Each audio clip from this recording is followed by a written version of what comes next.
Hi everyone, in this video, I'll show you how to stabilize a video on Premiere Pro. Let's get started.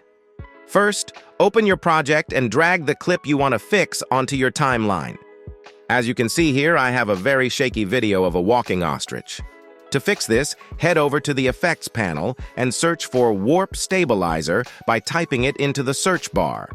Once you see Warp Stabilizer pop up, drag and drop it directly onto your shaky video clip on the timeline. As soon as you do that, Premiere Pro will begin analyzing your footage automatically, so give it a moment to process.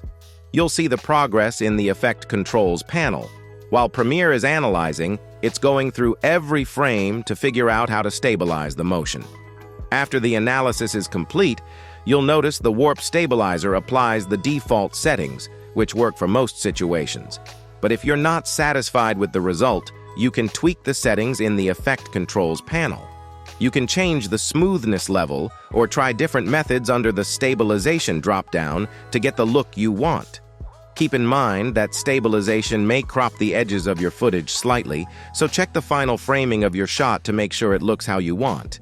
If this video helped, support us with a like and share your questions and thoughts in the comments below.